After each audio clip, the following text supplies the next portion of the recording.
Hi guys, this is John. And Patrick. And welcome to another episode of the Meatgisitcs podcast. Obviously, we have a fill-in today. Did you notice that subtle pause? I wasn't even ready to say my name. I was going to say some people would call you a scab. Oh my God. Like I'm a line crossed jumper? the line. Yep, you've jumped in front of Austin, who I don't think he's going to be here next Friday either. Oh, so interesting. This is your chance to. That could be cool. I have to really shine. You have to really don't ask shine. me anything that I don't know the answer to. So what I would recommend you do is on these two episodes, I'd send it to all your friends, all your family. Oh, say, you don't know my friends or family then. Download. You think they would somehow get rid of a listen? They would love to just rip me open. Oh, just be like, what do you? They wouldn't post anything, and if they,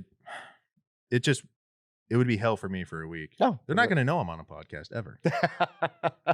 That's how that goes. You're hiding it. Huh? Yeah. Oh yeah. Exactly. Not hiding. Just like they don't need to know. So, but they do. No, I might tell my mom, but then she'll tell one. It's just I don't need my brothers. See, I'm the youngest of 6 boys, so I don't need my older brothers just ripping on me. Yeah. Even more so than they normally do. So. My mom, God love her, and I certainly do. If you need a secret kept, she is the worst person ever to tell. Yeah.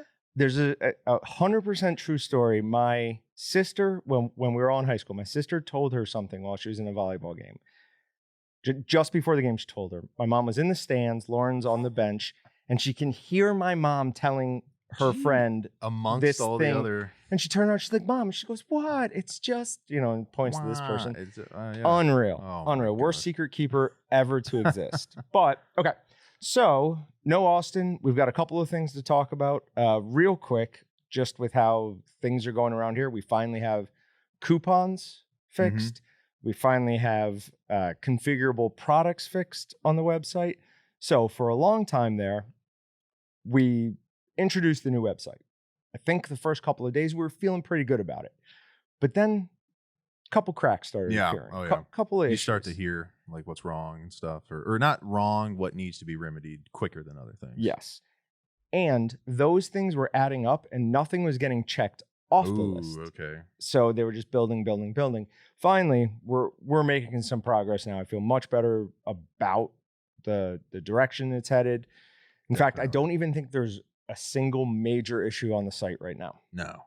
Which probably means I could go to it right now and it would be down. I'm not on it all a lot, but when I am, it works. Yeah. Everything I needed to do, it does great. But that was our problem. When we did all that testing, I think we looked at it more from, this is doing what I needed to do. Yeah, I can open it up and edit. Wasn't doing what a customer needed it to do. And it was all based upon customer groups. Yeah. So everything in there is like a retail, a distributor. There's all these different customer groups. What we didn't count on was the fact that when people were either being signed up or even if we imported their old customer card, they were getting entered as no group. Oh, wow. So that's why coupons weren't working for them and working for us. That's why there were a ton of They issues. were just sectioned off from the get-go, I guess. Yep. They never had a chance. No. But you never had a chance. We're good now. All right. So hold on. And I really do like the new About Us page that's coming together. Might I add? Might you add? You could add. Yeah. Go to a little slideshow coming together there where I think I'm actually on one. So nope, that's not the About Us. That's not page. the About That's Us? not what is it? Okay. That's the Meatgisitcs page. Oh, I'll take it. So if you go to waltonsinc.com, if you scroll all the way down, there's an About Us section. Before it was just a wall of text. We've added some pictures in there, gotten it a little bit more. The oohs and ahs. It looks better. It's not perfect yet. We're still working on it. And then if you go to Meatgisitcs section on waltonsinc.com, there is now an image slider. And yes, Patrick, you are on there. Made it. It just so happens to be like the most recent podcast, I think is what it is. Maybe think about updating that then. Actually, I'm not voting for updating my image ever. So no, I highly doubt we'll ever go through and actually update that. We'll probably just bulk replace if we do. We'll replace them all. But I think they're good. All right, so I've got a couple of interesting stories here. Nice.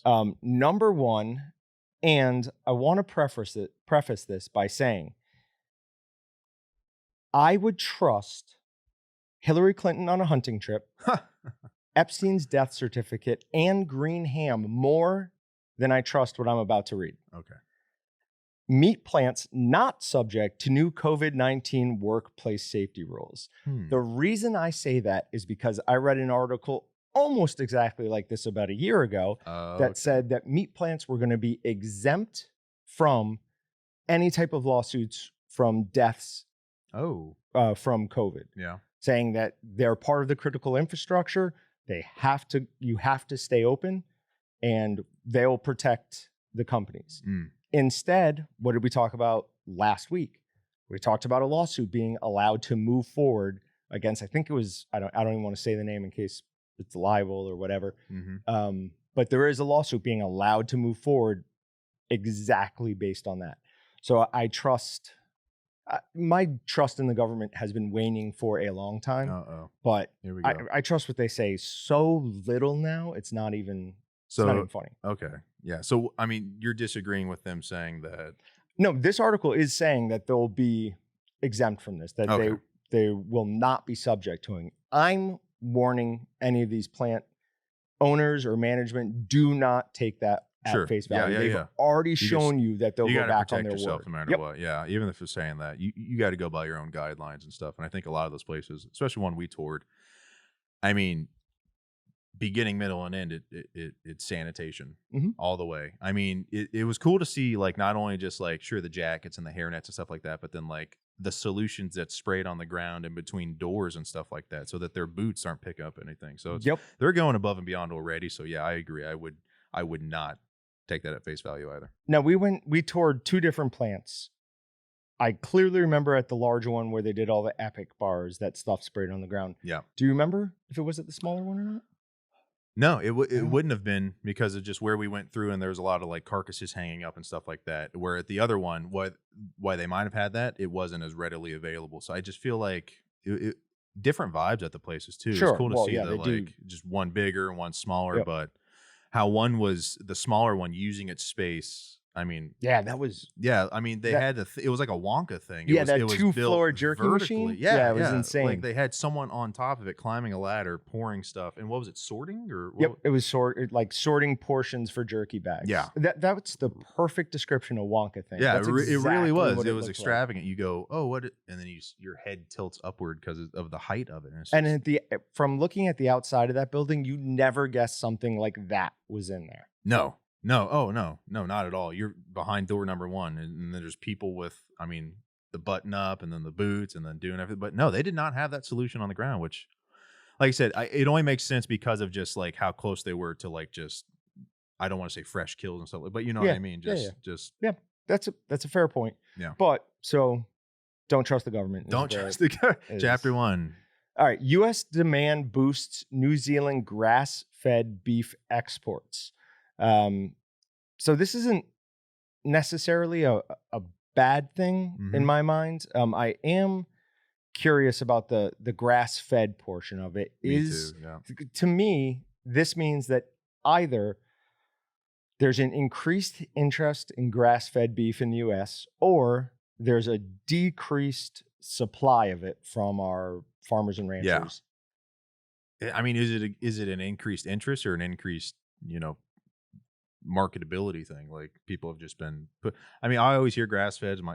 I if I've had it, I haven't been seeking it conscious out. Of it. Yeah, right. But it could just be one of those, since we're more in the marketing stuff like that, we hear grass fed and it's just like one of those, is it really that? Because there's certain limitations that they might be hitting to consider something grass fed. It almost goes with the free range chicken thing. Like, they need like an extra 4 to 9 feet potentially to be called free range. And it's just like a lot of people might be finding those loopholes to be marketing their product as something and it not be that. So it might just be another case of that. Well, grass fed and grass finished are apparently like the same thing. And I think grass finished is the last 14 days of its life. It has to be able to have access to like all the grass it wants.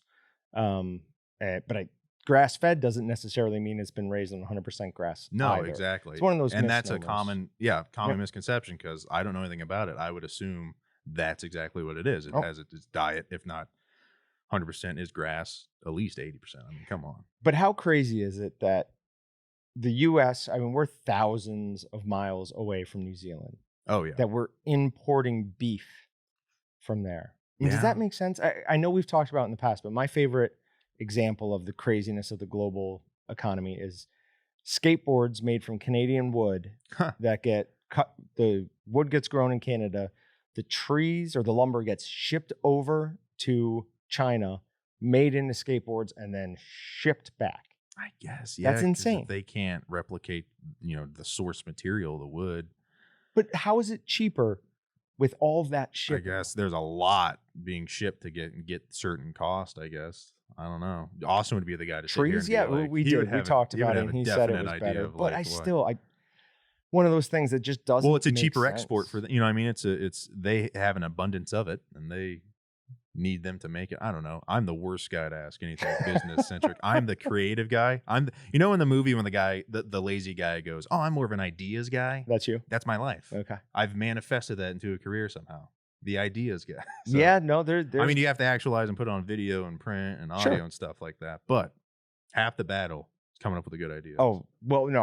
I would argue it's more than half the battle. I would say, and we've said this so many times, there are not many jobs out there like this one. No. Like kind of a very large amount of freedom to kind of do not what we want, but like attack things from any angle. Yeah, really if you we have a want. good idea and want to and can lay it out in a way that says hey, maybe not this week, maybe not next week, but let's get a game plan going for what our next ad is and what that looks like. And I always ask because you can get so deep in any part of me, it's just what's the finished product going to look like for us? How many pieces is that? And I say pieces being video piece, right, photo piece, radio at and then once that's collectively done and presented, it's and then we have to pick our moments for where we want that presented, how much money we want to allocate towards that, whether that's online, whether that's online's such a big word now. It's is it people that are in front of desktops, people who are on their phone, people there's so many things to think about. So exactly, almost too much freedom, but we have to reel ourselves in with that kind of the hardest thing I think out of everything we're doing is when we have a good idea that doesn't necessarily tie to anything, but we still really want to pursue it. Yeah. I'm God, I want to do that. I just don't know how to tie it back in. And some of that is almost because we almost need, for me, I'm a big visual person. So I need to see what are we doing right now?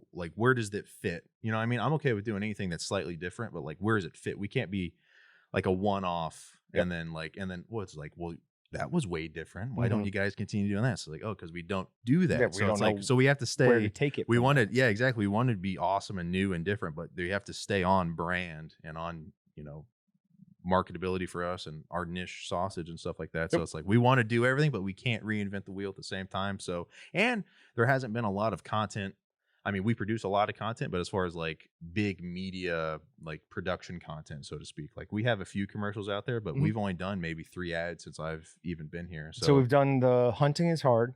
Even before that, I think we did that was my second one. That was your second one? I believe so. What was the first one then? Oh, the one with you and Allie, just in the Oh, that's right. backyard. You were involved with it. That they to wrote, me, yeah. That you had only been here 2 weeks. 2 weeks. 3 weeks, yeah. That to me was a very okay, we're gonna be good with Patrick because to tell the quick story, we were at Austin's father's house. We were on the back deck. It was the two of us, Allie, and the old creative design person who was here before the last person. Yes.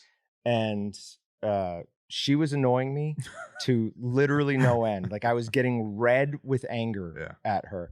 And I couldn't even concentrate anymore. And Patrick just This is an 8-hour day. This is an 8-hour day, by the way. Of being told, no, don't do it like that. Stand like this. Don't do that. Do that. Yeah. Patrick literally locked eyes with me and goes, ignore them. Yeah. Just ignore them. Look at me. Yeah. I was like, okay. That's kind of how I can do that. That's a good big picture.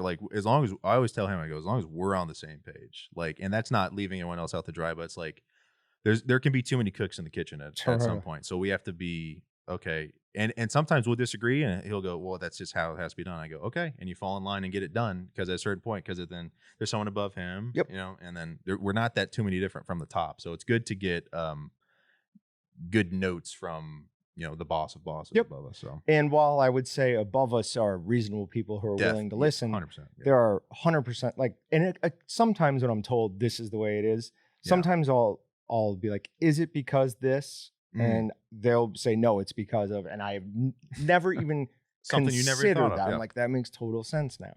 But at the same time, I don't want to always push and be like, why? Yeah. I want to, I want to be. I think I would have been a good soldier. Like, yep, I will follow my orders. I can do these things. I will do these things. But yeah, no, I don't remember how we got on that. Oh, this is exactly how Rambling. this is going to go every time. See, this is the danger with you and me. Back. Yeah, Austin was at least sometimes able to. Yeah.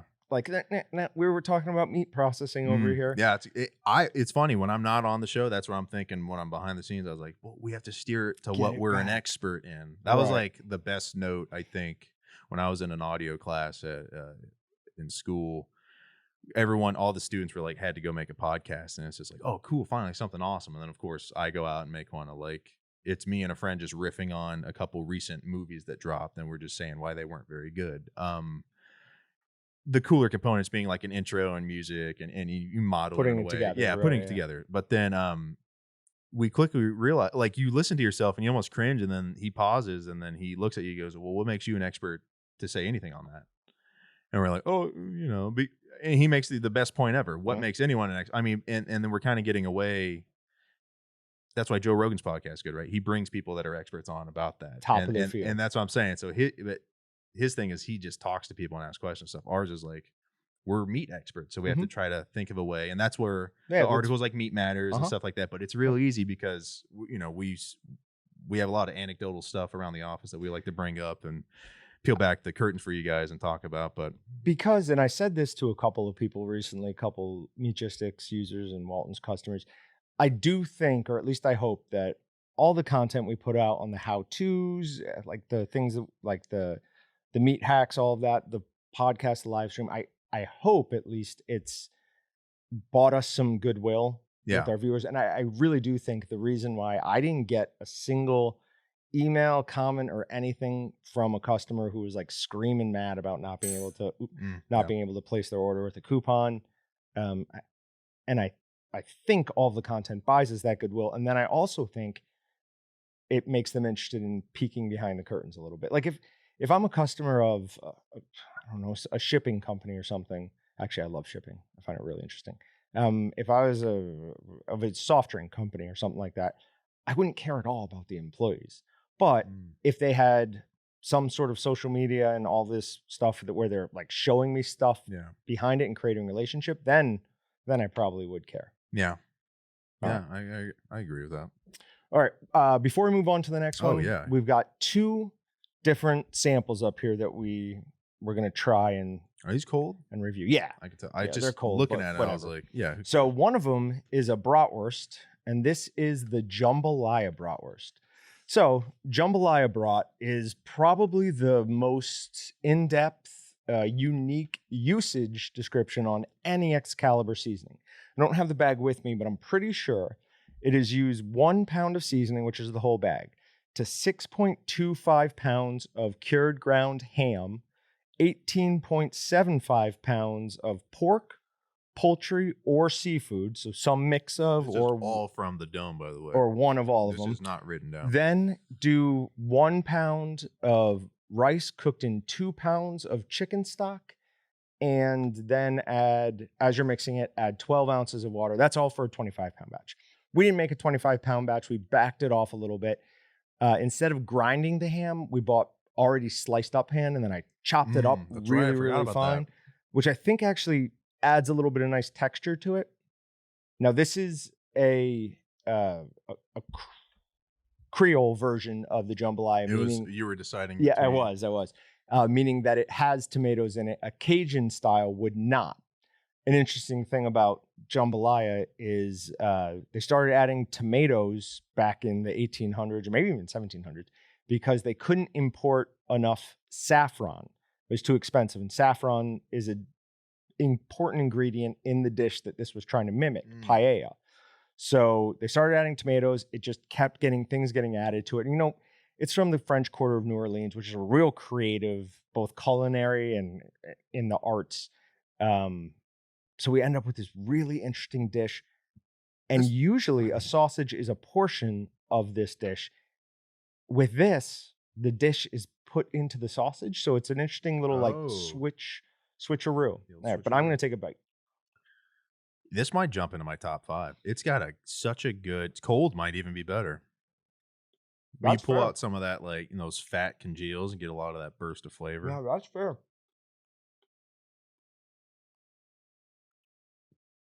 Absolutely my favorite thing we've made in the last month, 2 months. I mean, Mm-hmm. it's not listed. The ingredients were salt, sugar, green, dehydrated green bell peppers, onions, garlic, celery, and something else.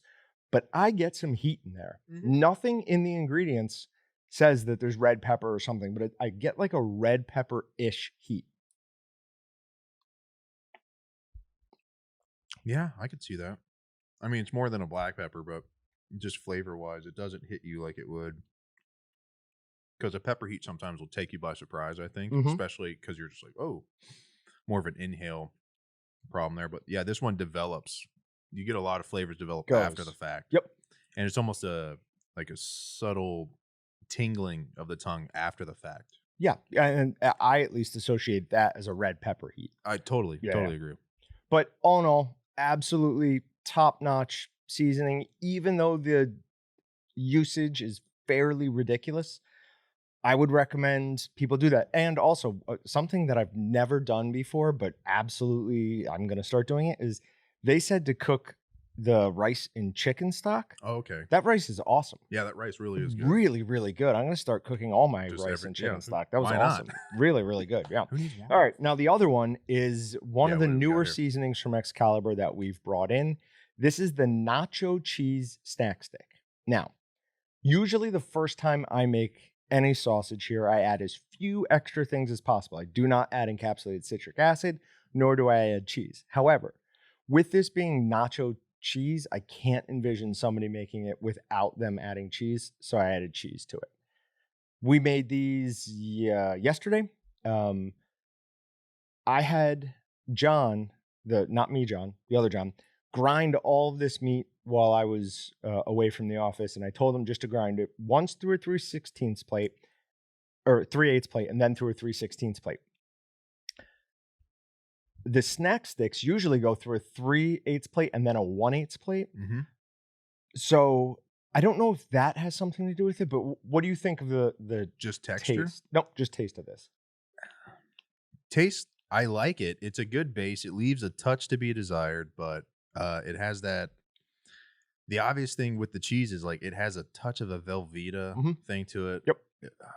It kind of like I said, almost like the last thing. It kind of coats the mouth after the fact. It's weird. You almost like I don't get the Velveeta immediately. You have to sift through it and find it. I think It's an increased creaminess. that's what it is. Is what it Creaminess adds the somehow. Yeah. However, from a taste aspect, there's not much there. You can't really find. We what they're tried going it for. yesterday, and often like with the pizza jerky and snack stick seasoning, as soon as it came out of the smoker, it was okay. But then over the next couple of days in the cooler, it would definitely develop more. We were hoping this one did it, but I would argue that the opposite is happening. Yesterday was better. Yeah. Now, the reason I brought up the mixing thing, or the grinding thing, is because I hand mixed these, and I'm wondering if it wasn't mixed well enough. Because Nick from the warehouse said he had one bite that had a lot of flavor in it, and then he tried it again, and it didn't have much. I've eaten enough of it at this point where I don't think that's the case. Okay. Unless it really was just like somehow a couple of sweet little. Right. I think he probably got a little flavor nugget or something in there. Happens. So while I would say it's a good seasoning, I see what they're going for, but it's just like the horseradish brat. They didn't go far enough. Yep. Yeah, I totally agree. I almost wish they could take the creaminess from this and add it in like the Hatch green chili or something like I don't know. There's something to be said about like what you can do with this, but for me, it's almost like what the ranch does. They didn't. Yeah. It's a good. You're just like you're sitting there eating it, and it like I said might be someone's favorite if they like just a touch of a mild flavor. Or something, But we're used to getting hit over the head with like, ooh, what is that? Oh, is that spice? And then you have something. So maybe this is a good base for if you want to add, like I said, the encapsulation or extra cheeses and stuff like that. There's got to be an ingredient. I can see this being a kid's favorite, though. Fair. That actually is very true because it's nice and mild with a little bit of something. Yeah. But there's got to be an ingredient that's in both this and in the garlic and pepper jerky seasoning that gives that like buttery finish, like that increased creaminess. Because that garlic and pepper, man, every time I eat it, I'm like, am I eating jerky? This doesn't like feel like jerky. Yeah. So I don't know. I don't have that one on recall, but I do know we've had a good amount of that garlic. The garlic and pepper? Yeah, because I really like it. So all in all, it's good enough to try on the nacho. I'd almost be, because we've only made that batch of it. Someone might nail a batch and love it at home, and maybe they add something kind of crazy to it, and then what you said earlier is correct. It is a good base. Yeah, that needs things added to it. Definitely. I think so. Yeah, but all in all, meanwhile, the jambalaya stick to the recipe. Follow their usage exactly. Just remember that if you're adding any type of poultry, like it recommends, cook it to 165, not 160. Salmonella poisoning is not fun. How long would you have to be at 160 for a certain amount of time? Oh, for the chicken? Yeah. Or for poultry? Are we splitting hairs there? Like no. The problem with that is for poultry, Appendix A is going to rely on fat content of the chicken. So you'd have to know what the fat content was of the chicken that you added in there. And I don't know if increasing the fat content through adding ham and pork, I don't know if that would be included, or if you'd have to go strictly off the fat content of the chicken. So my recommendation, anytime you're adding poultry, always cook it up to 165. So instant lethality is 165 for poultry. Correct. At what point do you think like instant lethality really happens for poultry? Because 165, like, I mean, is it like 164.2? You know what I mean? Like, at what point? Because us with are you saying, do you think they rounded it up, or? Well, it's not going to be exactly a number that ends in a 5 or 0 because that's what we've done. Yeah, it's probably dumb question, really good, of course, question. But you know what I mean. Answer just in case somebody takes it real deep down the hole. Yeah, but I would say you are. You're in the range of 160, 165. Yeah. What's funny though is like even with snack sticks, or with pork or beef, it's 160. But anytime you get to 160, you hit it at 158 because you only have to be at 158 for like less than 2 minutes. Yeah. So it took you longer than 2 minutes to go from 158 to 160. So you were already at instant lethality. Reason that I tell people to go to 160 is 2. 1, it's like wearing a seatbelt. You might as well. Yeah. 2, a snack stick and a summer sausage is a semi-dried product. I think that little bit of extra time in the smoker gives you a better finished product. I do, at least. Now, I've met some people who like a juicy snack stick. I don't, but like if that is somebody, or if somebody is looking for that, they should absolutely look up something called Appendix A from the USDA, which will show you that if you cook different proteins to certain temperatures and hold them there for a specific amount of time, they will also be rendered safe. Our trail mix snack stick one that we did, remember that? That almost had a real, not slimy, but thicker, like opposite of this. This, you could see a little bit more of the casing on this one. You can see how it's set to it a little bit. The other one was like full, almost ready to burst out, real sleek, right? So I have no evidence to back this up, but I'm still going to say it.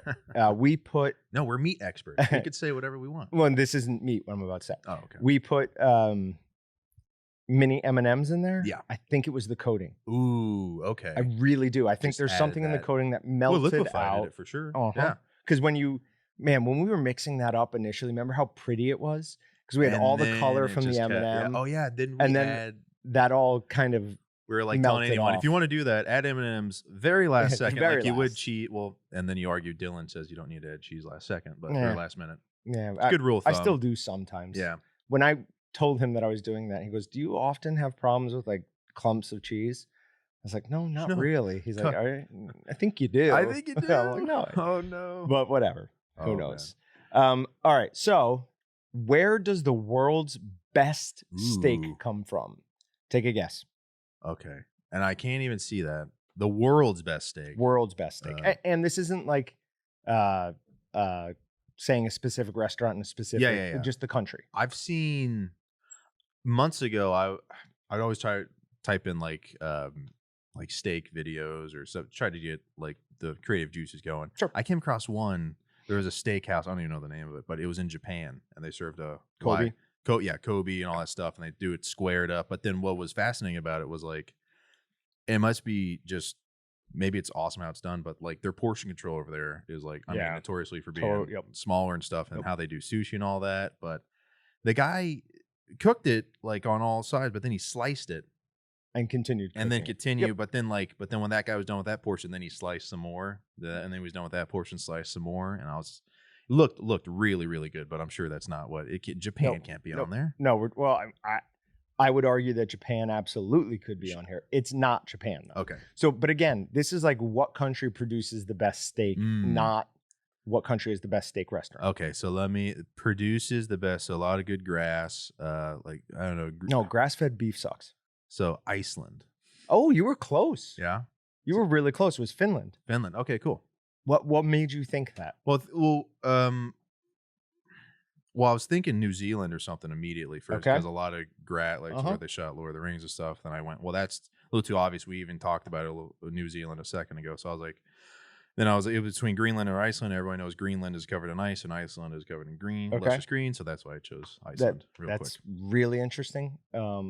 Yeah, Finland. You were really close. Nice. And for Kurt Carter, everybody should go check out Monty Python, the Finland song. It is one of my favorite Monty Python sketches. Nice. But there is a caveat to this, and it's the world's best grass finished beef. Nice. It is, in fact, the competition is the Ayrshire breed to win competition and allows only grass fed. This is an actual competition. This isn't just like, oh, we have the best.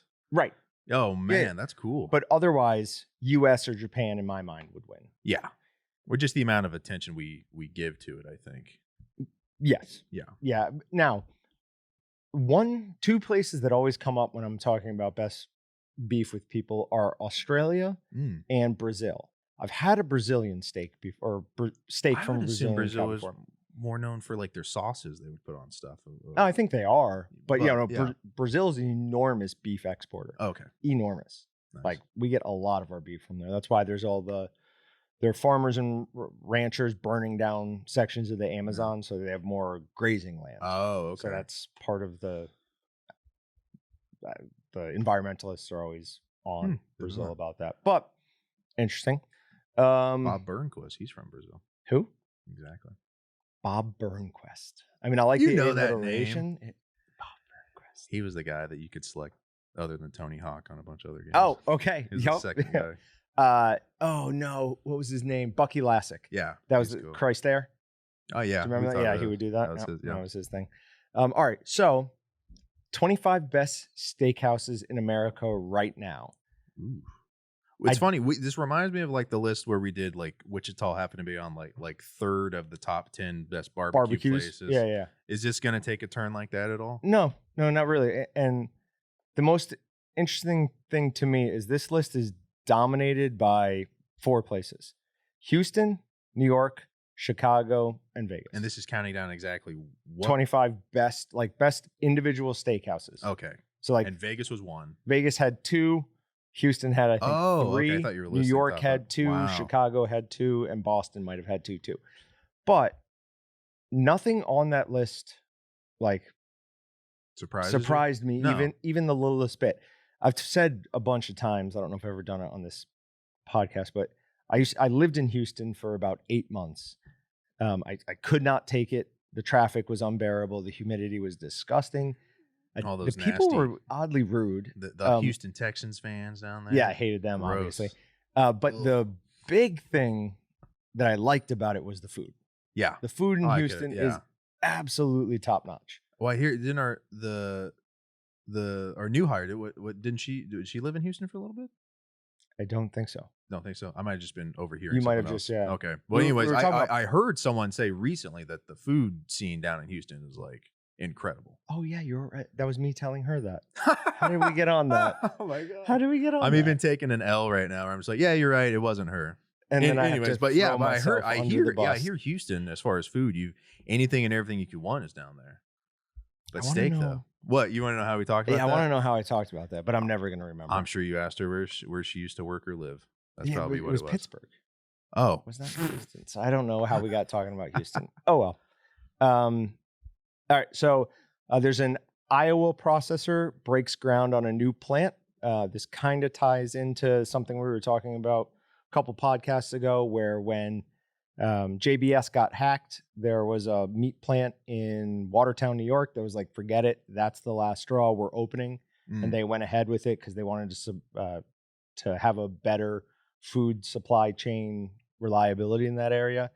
This, I believe, is the very similar reason why it's finally happening. But congratulations to the Knive family. They officially broke ground on its plant in Comanche, Iowa. Oh, cool. And as we saw when we went up to, Nebraska to tour those plants, a small to medium-sized processing meat plant in a small town. Oh, it's a big deal. It's Big a huge thing for the economy of those small towns. Makes sense. Every kind of movie I used to watch that had like a small town features is like everyone's just slumping to the big giant mill that they have to go to. It wasn't soul sucking or life sucking like that. It seemed like people really did care about putting out a good product because like the company cared for them. It was vice versa. They just really cared about one another. So I've been lucky enough my entire life. I've worked for small family-owned companies. The only foray I took into big business was Bank of America, and I despised it. I mean, you were literally you're a number, just a right? number. Yeah. You would log in with your number. You were literally just a number. Well, if you don't come in tomorrow, they would just go, oh, well, we're going to have to get a guy by Monday. He must have died. Yeah. And they wouldn't send out a search party and be like, man. oh, let's find out if he's okay. Yeah. Here, that is the main advantage of working for a family-owned company is you are more than just a number. Yeah. So it's awesome. They know my name. You like me. Amazon to open its first full-size fresh store with cashierless tech. I hope they get robbed. Silly. Wait. What's you said? Who did this? Amazon. Where in U.S. though, right? Yeah, it's in Bellevue, Washington. I've seen this. It might have been in a different country, it might have been somewhere else, but I've seen how this operates. Okay, this is Amazon doing it for the first time, though. Maybe you saw it. Who else would it have been? I don't know. It does seem like who it would be. Let me go down how they did it, and you tell me where I'm wrong. Okay. So they would go into a store. It was a grocery store, and on the ceiling there is either sensors or cameras or something. But what it is, so to get into the store, you have to scan something, and then they go in, and then you have stuff, throw it in the cart, and then you leave, and then it charges you. Japan, I think. Is that where it was? Sure. But there was a workaround. You know what it was? Hey, can you pass me that really quick? And if once you pick it up and you hand it to me, you paid for it. So there need to do a little bit of working around, but it was fascinating to see. There was no cashiers, no transactions actually taking place, and it seems like a really awesome, cool, streamlined idea. I am curious to see how this works out, though. Yeah, they're gonna get robbed blind. Have you seen what's going on? Well, but if it's for food, I don't really have a problem with it. With them getting robbed blind? Well, I don't have a problem being with Amazon blind. Getting. Yeah. I mean, but like if a homeless guy all. runs in and takes food, I don't care. Like that's okay. Yeah. Well, it's not okay. Well, I'd rather he do that than cheap die. To where, yeah, exactly. But like, I don't know. Is it only grocery stores? I guess I should ask. Yeah, it's I don't think they can get robbed. You're only allowed in the store once they allow you in, and so you're associated with a barcode. Okay. So then anything you take and put in your cart and leave with, you're charged for. Fair enough. So then, don't get me wrong, security is going to need to be more so than it is. But well, have you seen what the video that was going viral this week of the guy riding a bike into Walgreens in San Francisco?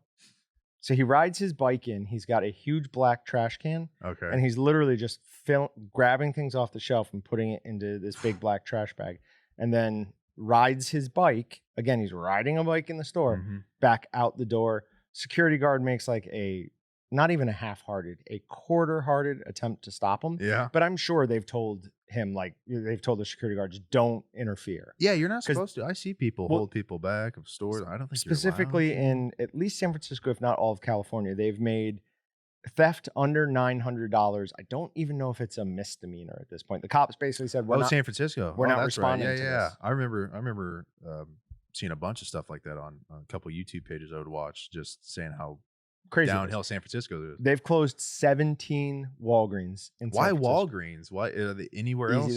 They are. The way the layout of the store is? Maybe. It's on a corner every time. I don't know. I'm not a good criminal, Patrick. I can't answer that for you. Funny. Walgreens. I passed out at a Walgreens one time. Just Continue. lights just went out. Whoa. Oh, it was super late at night. We had been drinking at bars and stuff like that. And then my brother, we were standing there doing my mom needed me to print out pictures or something. I was like, what do you? I just look at my brother. I go, I'm passing out. He goes, what? And I just stick out my hand. I just wake up on the ground with my arm up. And he's like, dude, what are you doing? And I go, did you catch me? No, he didn't. No, I'm on the ground. I don't know if my head got hit hard or not that night. So, did you have a headache? No, I don't get headaches. I got so many concussions in high school that I was like used to not being able to go to sleep when I got I got home from either football practice or games. Because my mom would always tell me, don't go to sleep with a concussion. Oh my God. I don't even know if it was really, like I've heard other people say that, but she had me like very scared to fall asleep after I'd hit my head really hard. Oh, man. And there were... My mom had me afraid to leave the house for like 20 years. So I get exactly what you're saying.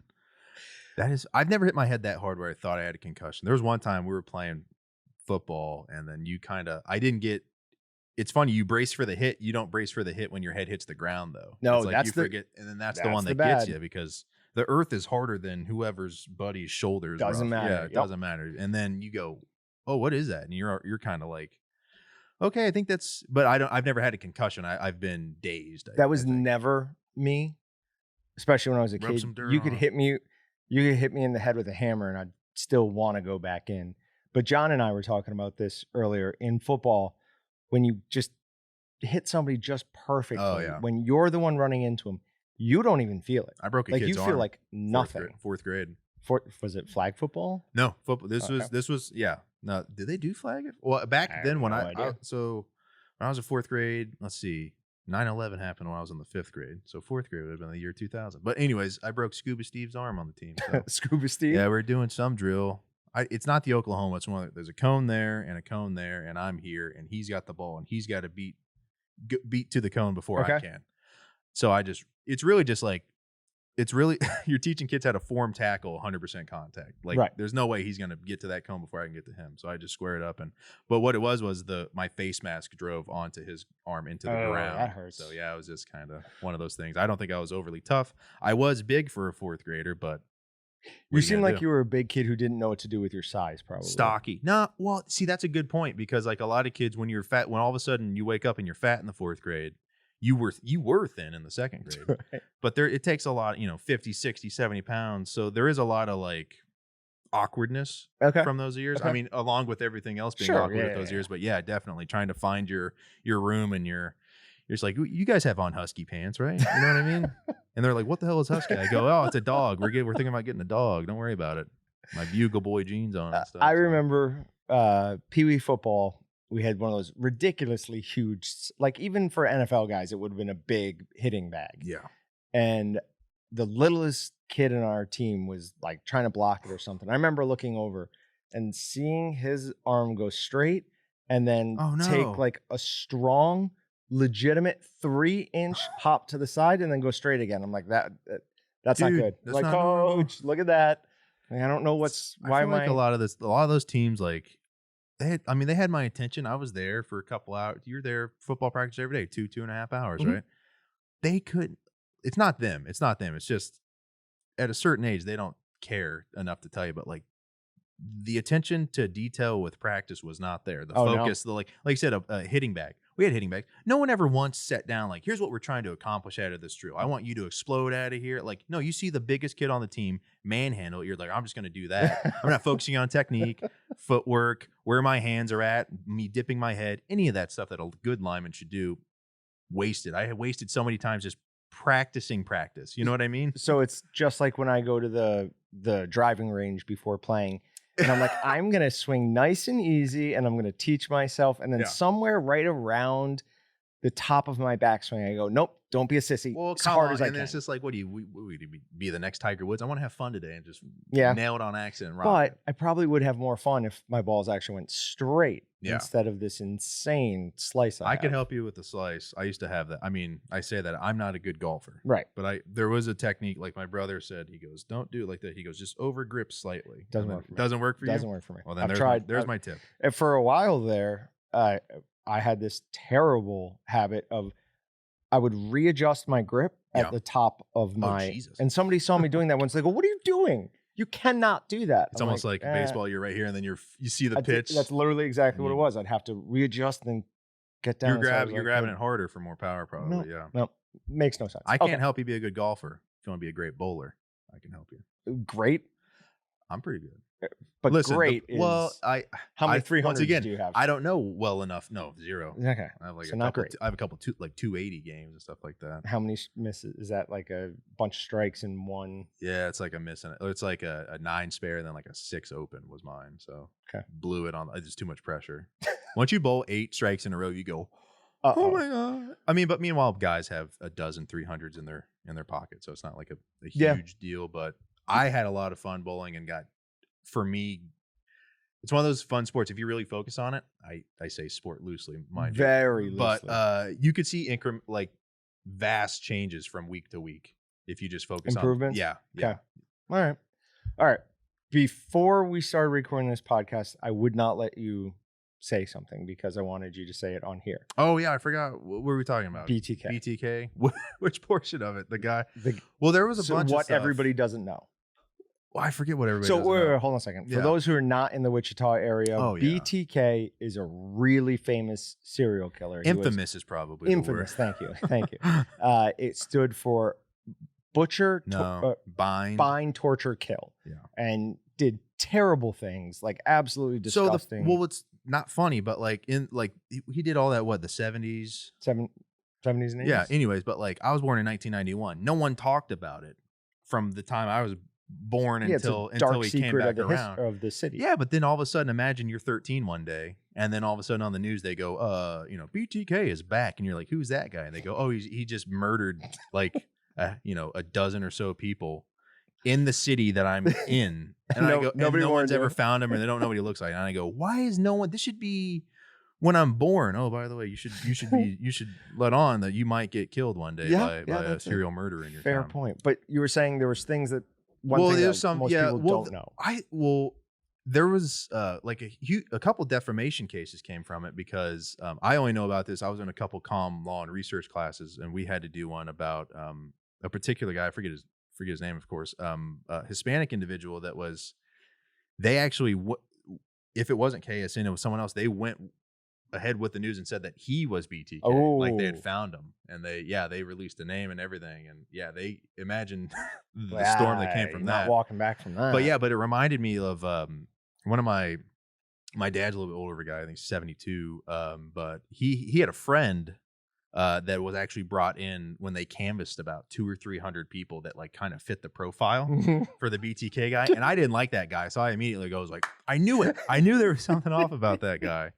But there's a couple, and I even made the offhand joke. I was like, you know who kind of looks like BTK? My dad. Balding here, and then mustache, and then just the wire glasses. But I think there's probably a lot of guys' dads who look like BTK of that time era. Now, have you ever heard the theory that he was actually the Zodiac killer? Yeah, I'm probably the guy that told you probably, that. Okay. Yeah. That's super fascinating. Well, he was. I try to not I'm a BTK expert, but you can't help but pick up some of the facts along the way. Right. One of the ones being that he was stationed in San Francisco around the same time era for whatever he was with, Coast Guard or something like that. And that makes I don't know, but these crazy white guys of a certain age need to stop doing. They just flip. They just go nuts. They can only say they buried it down so deep for so eventually long. It's coming back up. Oh, man. Just like too many beers. Yeah, it's coming back up. Gosh. All right, you got anything else? What is that all? Nope, that's it. Rallied through it. Perfect. Sounds good. Thanks a lot for listening, guys. If you're watching on YouTube, like, comment, subscribe. Hit the bell. Hit the bell. Hit the bell. And then go ahead and please leave us a review on whatever you listen on. Thanks, guys. Thanks, guys. Thanks for checking out the Meatgistics podcast. To shop everything but the meat, head on over to waltonsinc.com. And to get your meat processing questions answered by experts and enthusiasts alike, head on over to our online community at meatgistics.com. Walton's, everything but the meat.